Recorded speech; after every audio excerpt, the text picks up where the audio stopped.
Eh bien salut tout le monde, c'est Flo, j'espère que vous avez la forme. Alors aujourd'hui on va tester une souris gamer pour un budget de 20 €. Donc une souris RGB comme celle-ci. Elle est super belle, blanche, alors il existe également une version noire, donc on va voir ça tout de suite en vidéo. C'est parti!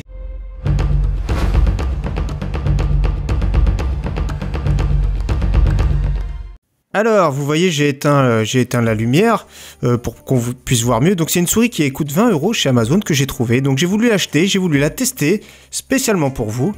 Vous voyez ce que ça donne, c'est très très beau. Il y a un halo lumineux qui fait tout le tour.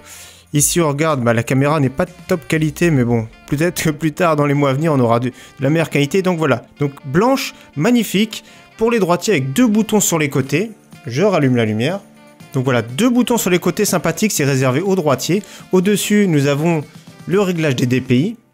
Ici, je vous montrerai des photos, de toute façon, que je vais prendre directement sur Amazon. Donc le réglage des DPI, c'est très simple. Il suffit de cliquer, et voilà. On change de DPI, et ça change la couleur également. Voilà, je vous montre. Voilà, ça va jusqu'à 7200 DPI. Alors honnêtement, moi je joue au plus clair, donc c'est à 1000 DPI.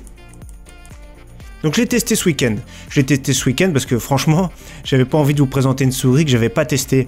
Donc moi, ma souris habituelle, c'est la Logitech G403. Alors la prise en main est exceptionnelle, elle est légère et tout. Alors celle-ci, je vais vous donner les points faibles et les points forts de cette souris. Déjà, le point fort pour moi, c'est que il n'y a pas besoin de logiciel pour installer. Il y a juste à la brancher, c'est plug and play. Ce qui est très bien, c'est qu'on peut régler les DPI. Alors moi, ça tombe très très bien parce que je joue à 1000 DPI, donc c'est le premier palier.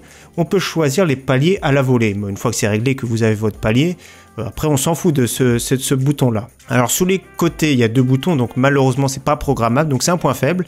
Moi j'aime bien avec la Logitech, j'aime bien par exemple programmer, il y a un bouton sur le côté, c'est pour me coucher, l'autre bouton c'est pour jeter une grenade par exemple, le bouton du dessus aussi il me sert, donc ça c'est pas, quand c'est programmable c'est bien, c'est un petit plus. Certaines souris ne sont pas programmables comme celle-ci, mais voilà, on peut la transporter partout, pas de besoin de logiciel. Autre point fort, c'est de l'optique, donc c'est très très bien. Alors c'est sûr, c'est pas un capteur optique haut de gamme, mais par contre, il fait vraiment le taf. Alors j'ai joué sur Battlefield, je vais vous montrer une partie que j'ai fait. J'ai quand même fait un sacré score avec pour vous dire que quand même, on arrive quand même. C'est sûr que le capteur optique, on sent une légère différence. En jeu, ça passe, franchement, ça passe pas mal. J'ai pas senti trop de décrochage.